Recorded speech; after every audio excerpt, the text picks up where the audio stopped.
Previously.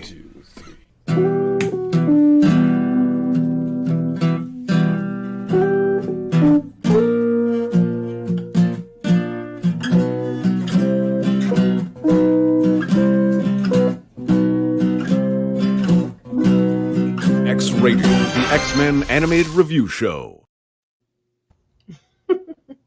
Hello, and welcome Hello. to X-Rated, the X-Men Animated Review Show.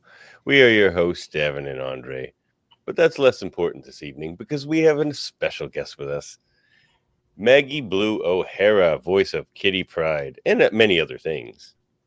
Hello, guys. Thanks for having me. Oh, thanks for being here. This is awesome. Yeah. Yes. Made it happen. We did make it happen. Things happen. It's a bumpy road that we call Earth. I actually didn't know who I was talking to. I didn't know if I was talking to a mom or a dad or who I was talking to. So nice to meet you guys. Definitely a dad. You got a dad All over right. there. Yeah. Yeah. I'm a cat dad. You may notice one of them Nice. coming. That's as far as I get into fatherhood. I'm a 2 times girl dad. So. Oh, yeah. I'm a mom as well with a daughter. Oh, wow. Awesome. Well, thanks Yeah, for the being kids here. are in bed, hence this time in our time zone. Nice. 9:30. Yeah. So, yeah, well, I gotta say, Kitty Pryde, an all-time favorite comic book character for me. And you have one of the more definitive versions of that character. I mean, there's the comic book version, and then there's pretty much yours. You know, there's been other versions, but not with the longevity and the fans that your version has. Thank you so much. Yeah, I just got back from Minneapolis a few weeks ago now. They had an uncanny experience. I think it was the 3rd year, if I'm correct. My first time ever being there. Yeah, and it was super exciting. They paid for my trip, and I sold some autographs, and we had like this huge mansion that they turned into like the Xavier Institute. There's like 600 or 700 people in cosplay there. Everyone was super friendly, and there was a fun party with DJs and drag queens. It was epic. That sounds awesome.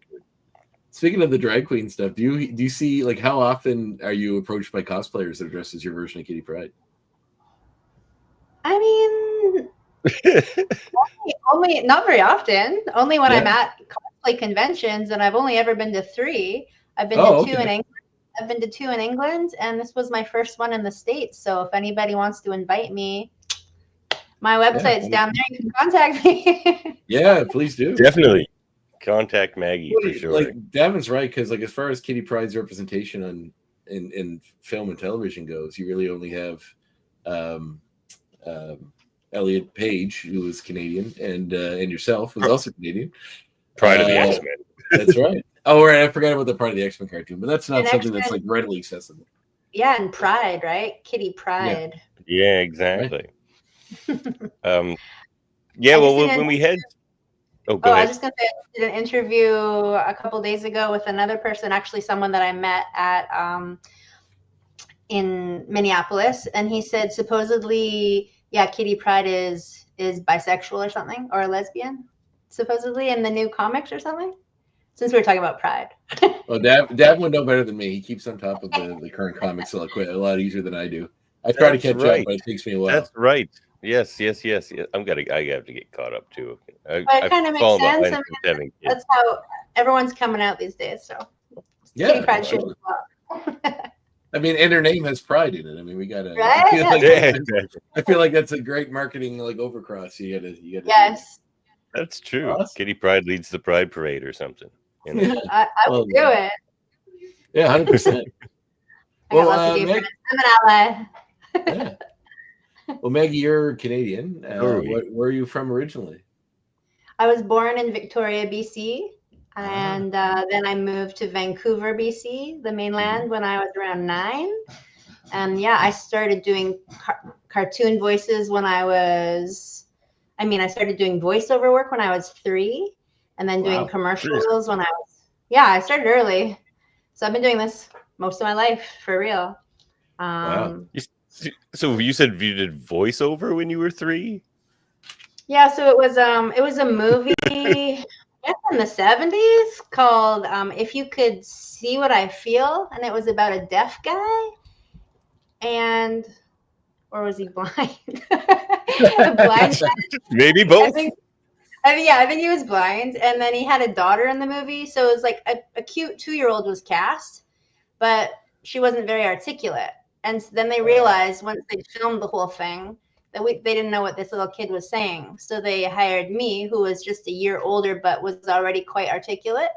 And I remember just being really tiny and having the mic stand brought down very small to my height. And there was a scene where I had to where the kid was drowning, and my mom was helping me, and I had to have like some water, and then I would like help, help. Wow. That was my first dubbing gig when I was 3. Yeah, and I got an agent, I think, when I was 5. So yeah, I moved to Vancouver to more seriously pursue professional acting. So was your mom like an actress or someone involved in the industry? No, she just supported what I wanted to do. And like most parents, I think, you bring them just for something to do, to see some live theater.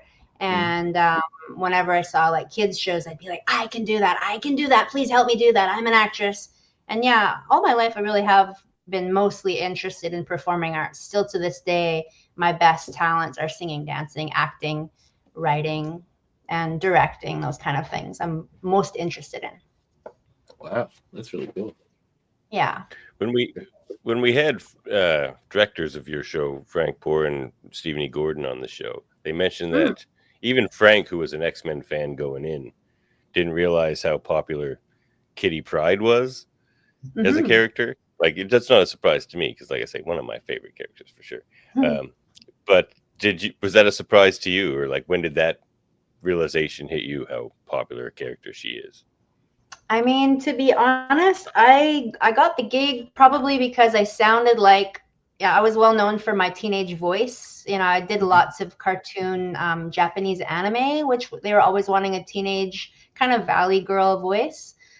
Being in Vancouver, we had a lot of LA culture, so that would just kind of influenced us and had that valley. Maybe that's just the way I talked. Yeah, so I didn't know exactly who Kitty Pryde was, other than I got the opportunity to audition for her and I got the job. And then we did every year. So for 4 years, we did the gig. And, as an actor, you show up, you do the role, then the job is over for the year, and you come back again. You hope that it just keeps on coming back because it pays much better than a barista job or something. And it's much more engaging, when we as actors have a talent, it's so much more fulfilling to actually get paid to do the work we're good at. So I didn't really know what it was other than this is cool. This is WB Kids at the time. Warner Brother Kids was the producers, I suppose. And we knew that our recordings were going down to LA, and then Stephen E. Gordon was making some of the illustrations from it. I had no idea how popular it was going to be.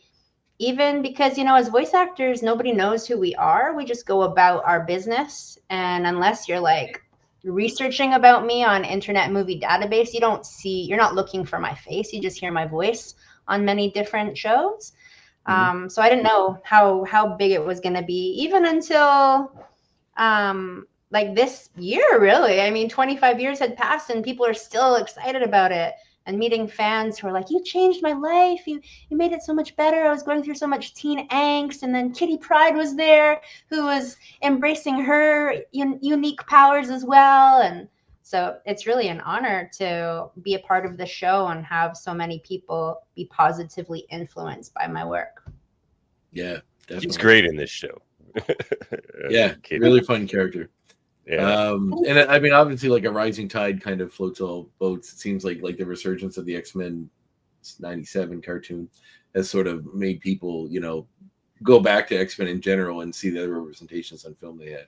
And I think next to that cartoon, this was definitely one of the most recognizable and certainly accessible for a certain generation of people. Like this, when this series came out, I would have been 15, 16, I think. So I remember watching whenever I could catching it and digging it from when I could. I never caught a lot of it growing up, but we've been doing a deep dive through this show, watching it. It's been super fun. I also love just going through some of, you mentioned your IMDb. I love every time we reference people, like a voice actor pops up on the show, we'll go through, and there's always like some deeply Canadian shows that are like, because they're always Canadian voice actors. Yeah, they're usually Canadian voice actors. So it's like there's always like ENG or Street Legal or the Littlest Hobo, depending on how old they are, and further down. But one that showed up in yours that made me smile was Neon Rider, which I used to. Because we keep forgetting to mention that one. Yeah, which is one that Neon Rider's the theme song for that show is. Yeah, I was 13 when I got that job, and they wanted me to portray a 16-year-old. So I was doing the topic of my show was teenage pregnancy and like suicide, like deep topics. Good thing I was kind of already in the film industry and already tainted now. Tainted, but I mean, I like that. Mature. I had a single mom, only child. We had deep conversations a lot, so I knew about all of those kind of things. It wasn't that shocking to my system to portray that. But yeah, all of a sudden I'm like portraying this much more mature girl on the show. But that was a good show. It was actually pretty popular. In the show, the one I was in, I had this big fake wig of big curls, and I had this dramatic scene where I was like very upset and cut all my hair off.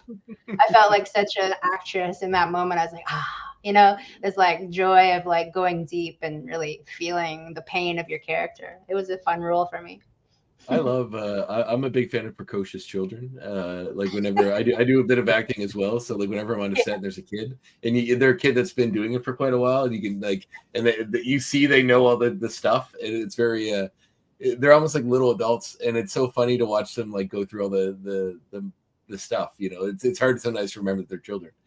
Yeah, you just so fast. Yeah, definitely that industry, especially when it's all about like get here, get there, get on your mark, get your line. It's all it all happens so fast. You can't really. You learn to be very professional. Like even to this day, although I'm not really doing much acting at all, like it's important for me to be on time. Like early is on time. I just like so drilled into you to be professional for auditions and to be on set on time and everything. Yeah, we learn at an early age to do as we're told, really, which is kind of like against my rebellious spirit, and probably why I'm not doing it as much anymore. Did you in the cast of this show like record in a room at all, or was it all just separate? Oh yeah, like before COVID, it was much more fun to do cartoon voices or cartoon shows, I should say, is because we would all be in the same big sound studio together. And so it would be, say, maybe 10, if that's how many people were recording that day. And we'd all have our own music stand and all have our own mic with our scripts there. And we might, we'd pretty much just get right into it, kind of like a radio play, and just do scene by scene. Do scene by scene, and we do one run through of the scene, and then we might get some director's notes, and then we would, take a breath, readjust, get some water, and then go through that first scene again with any sort of notes of like faster, slower, heavier breathing as you jump off the ledge or whatever you're up to, and then go to the next scene. Yeah, and it was so fun because you'd be able to play off of each other, and some of the actors are pretty funny and quirky, so we're all playing off each other's jokes in between when we're not recording, and we all became quite good friends. Oh, that's cool. Yeah, I feel like it'd be way more rewarding. Huh? I was gonna say, as an actor, I feel like it'd be way more rewarding to have someone there instead of just having somebody else. Like whenever they have line readings, like for auditions, they don't normally give you what an actor would give you to do the scene together. So. Yeah, exactly. Having another talented actor saying the line with you in that moment, you really get to capture more of the realistic reaction that you would naturally give. It's fun. And it's much different than anime dubbing as well. Anime dubbing is usually by yourself in a room with the screen with the time count. So on the script, line for line, you've got the time code there. And so they're like, we're just going to jump to, page 23, 3 minutes in, for example, something like that. And then you're like right there at the line. And same with voice acting, which is cool. And it's easier. You don't have to memorize your lines. So you might want to read the script once or twice just to know what you're about to do, but you don't have to actually memorize it. And with dubbing, yeah, you just have to kind of like quickly memorize that one line and then watch the flaps of the character going. Yeah, we've talked to someone before that talked about that, and it's got to be wild. Like, what if I think it was Aid? Yeah, like they must have to change the line significantly sometimes if it's the translation is very long, but the words are very short. Like they must have to add in lines to fill it in.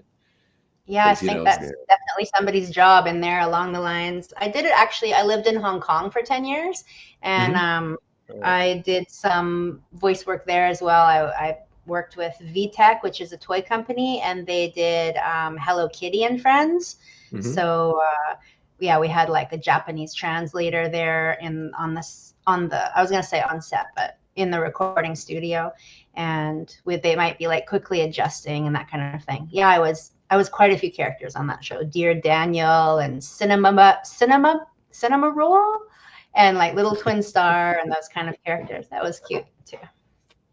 Well, like just get like you mentioned doing a lot of anime. It's almost like some of the ones that stick out to most to me as being a child were like Monster Rancher. I mean, Dragon Ball Z, obviously, and Card Captors. Like you're obviously part of some pretty big ones. So the anime community, you must have quite an audience there. Oh, and Sailor Moon too, of course, right? So I wasn't in Sailor Moon. Oh, you weren't in that one? Sorry. Oh no, that was Mega Man NT. Sorry, I glanced at that briefly and just missed it. Yes. But yeah, like some real. I did Holly on Monster Rancher, yeah, and then I was Madison Taylor on Card Captors, and yeah, Bulma on Dragon Ball Z. Yeah, those Madison and Bulma is people were interested in those characters that I had done because they brought me to England in 2014 and 2015. Oh, wow, that was a while ago. I went to some anime conventions there, and they were super stoked to meet me because they said that. Way back then, maybe 25 years ago, when they first started, they were teenagers, the first Japanese anime to ever arrive in England supposedly was Dragon Ball Z. So it was like, wow, what is this weird Japanese anime thing? And then it's translated into English, and then it happened to be, I guess, the episodes or the versions that I was in. So when they heard me talking on the panel and stuff, they were just like, oh my God, you're my childhood. It's so fun to see fans who appreciate the work. For sure. I mean, and there's so much work with that. Like Dragon Ball Z was such a long spanning show. I mean, all the Dragon Balls, there's other expansions, but I mean, that show is what brought me to the anime world. And I'm not like super steeped in it, but that was definitely one of the most, I call it the, like the gateway drug to anime. It's like Dragon Ball Z was sort of that. So yeah. For sure. Awesome. Oh, we got a hi, Maggie. All right, Devin, you're muted. Well, are you sensing any renewed interest out in the ether out there for towards this series with X-Men 97 out there? People are starting to rumor and rumblings about I don't know. other comeback cartoons from that era. I have an agent, Pacific Artists. You can call them up and give me an audition. You've got my MaggieBlueO'Hara.com. You can just call me up directly and cast me. I am for hire. I mean, when I did just the uncanny experience in Minneapolis, there was talk about, just from fans and some of the writers, and with Stephen E. Gordon and some other writers, Gail. I don't know her last name. I should probably know it. But she's done like Gail Simone. Yeah, she's done tons of writing, right? Yeah, so we got a ride back to the airport together, and we were chatting, and somehow it came up like, because there's all the multiverses are popular right now. It's like, oh, there could be a multiverse where there's like many different Kitty Prydes or like all the different X-Men versions. And I was like, yeah, I was just joking, but I was saying, now that I'm a mom, my character Kitty Pryde from Evolution could come back, but like there could be a new version called like Revolution, where all of we're parents and we have kids.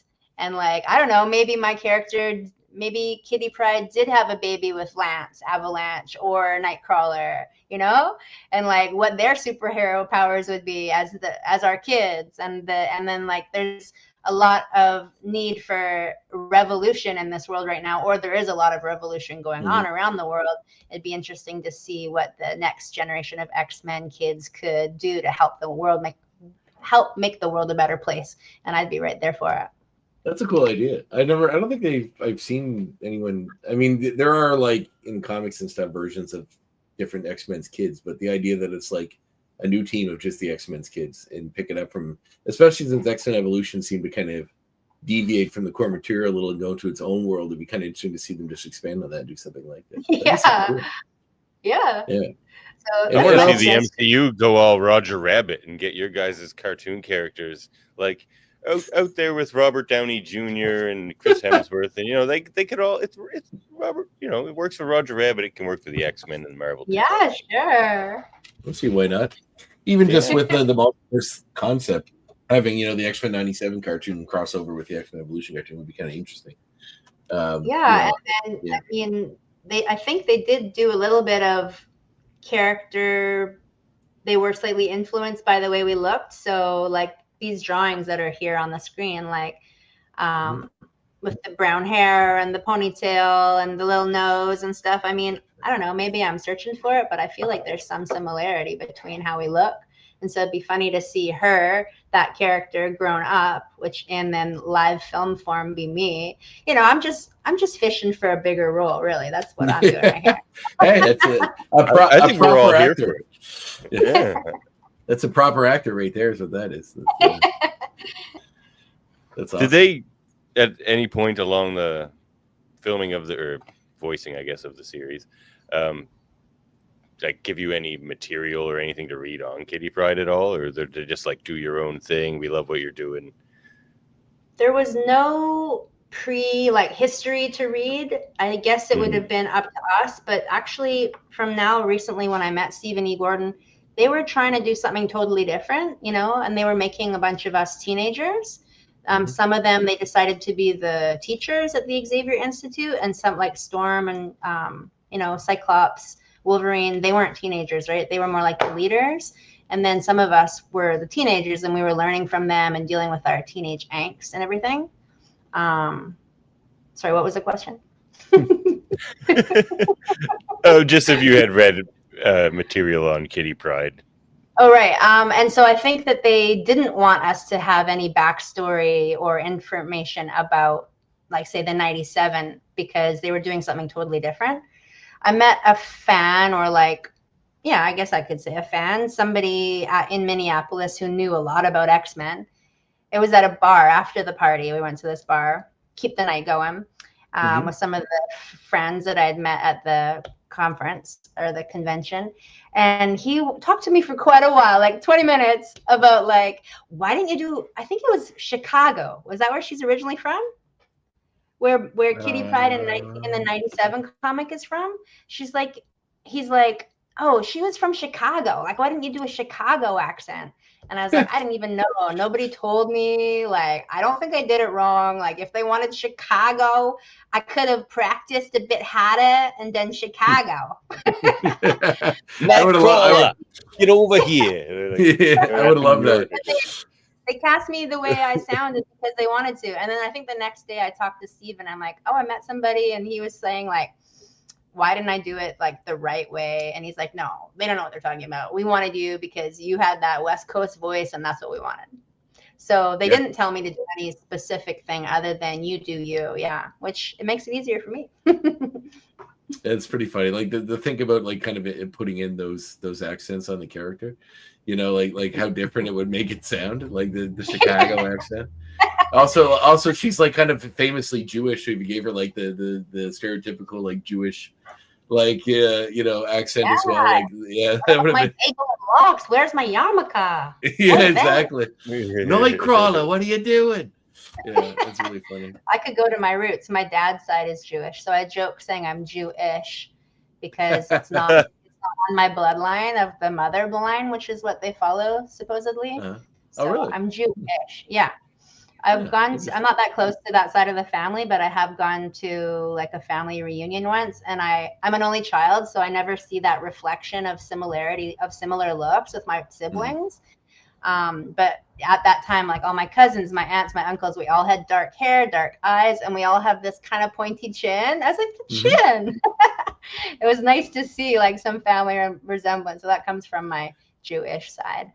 Yeah, it's not always that prevalent. Me and my brother look nothing alike, and he is black hair, dark eyes, like very much like you, and I'm like mom's side of the family. So like he's very much dad's side. It's all dark hair, brown eyes.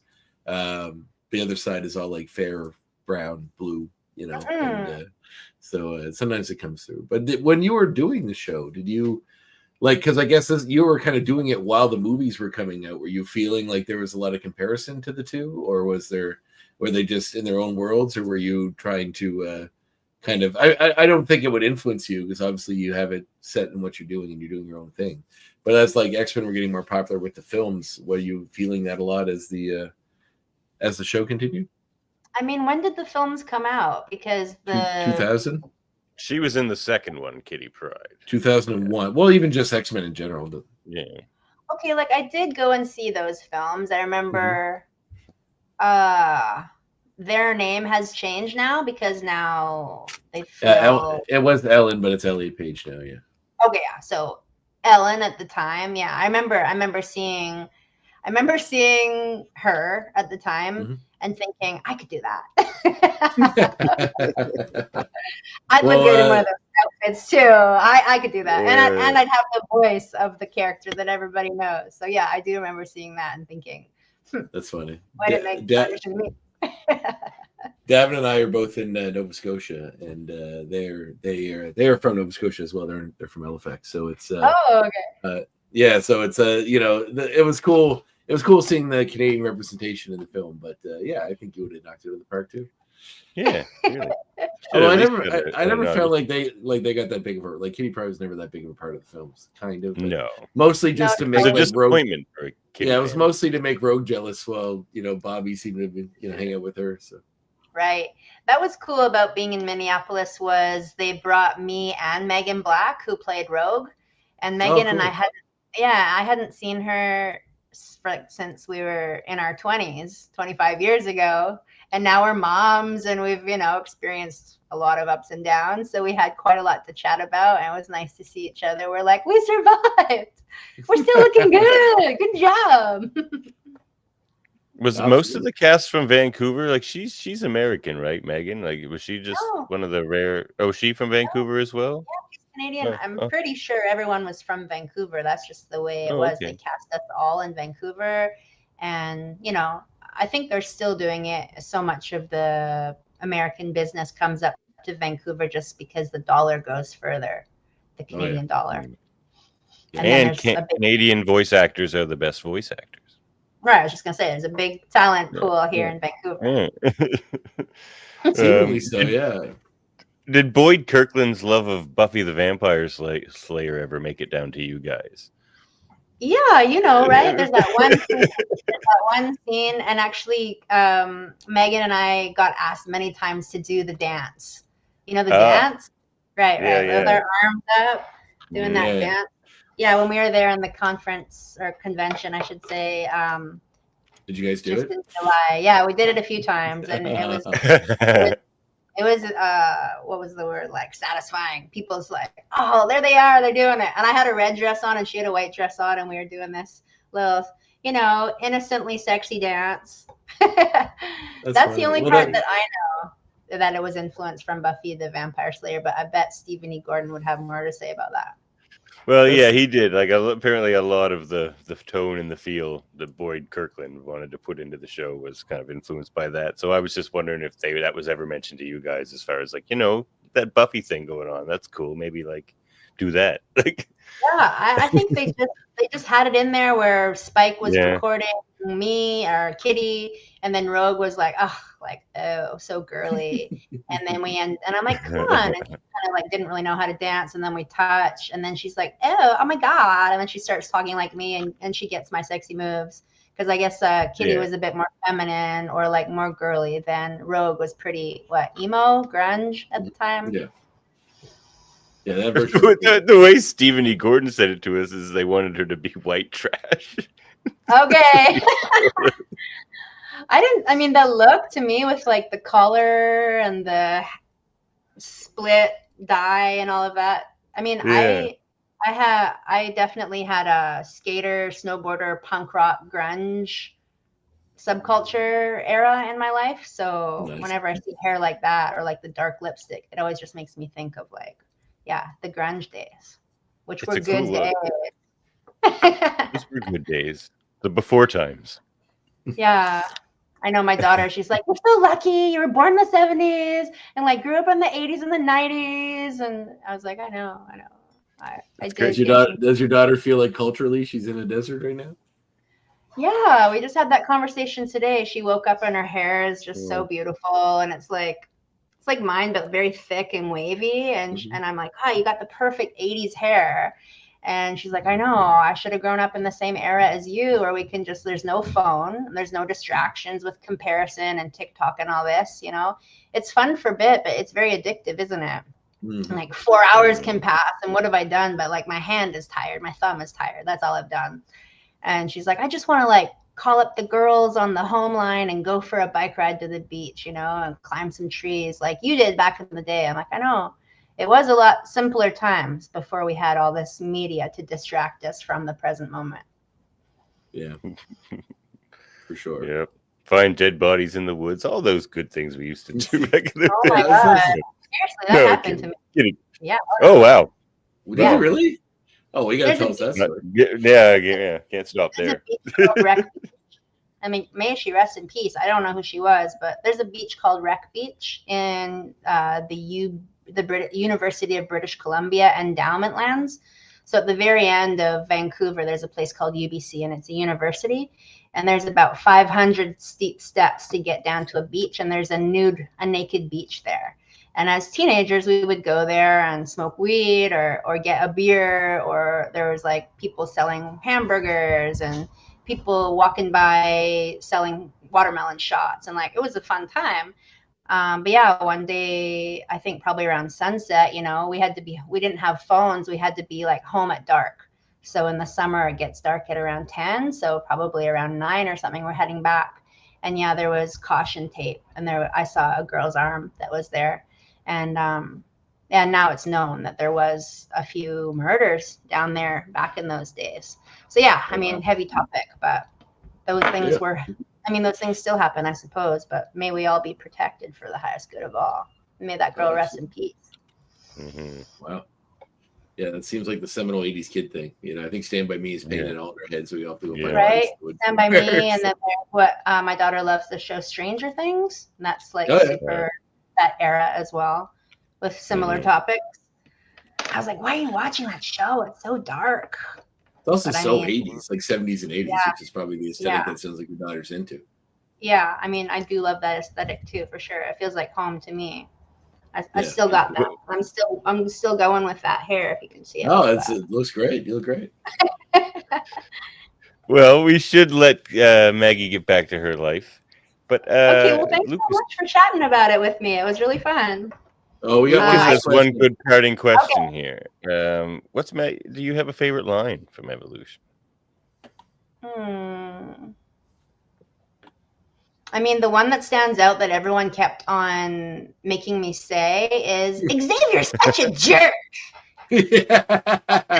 That's her classic line from the comics, too. That's actually like a famous, like there's a full page spread of her saying that in the comic in a famous issue. Yeah. In like this super awesome 80s outfit. It's great. Yes, she's a babe. Yeah. My website is there, so I'm just going to pitch and promote myself. Yeah, do it. Absolutely. Wants to learn how to do cartoon voices from a master like me, you can contact me. You can contact me. I do. Let's sign up. Let's do it. Yeah, come on. I do private classes, and I'm also come the fall going to be doing group classes online. It's super fun. I've been doing it for many years. We get a good group of talented, quirky people, and you can network together and learn from each other. And I also do, one-on-one coaching as well. So check out my website, MaggieBlueO'Hara.com. There's lots of goodies in there, lots of information about my story and videos of my past work. And I'd love to work with you. So keep in touch, guys. Awesome. Thanks, Maggie. Definitely. Yeah. No, so nice to I meet never you actually both. get the jobs with my auditions. I just need to learn better. Yeah, well, I'll teach you you need a how. pro. Yeah. Nice to meet you guys. All right. You as Like well. you Thanks, too. Maggie. Thanks again, Maggie. Thank you. Bye. Catch you next Bye-bye. time, everybody. Next time.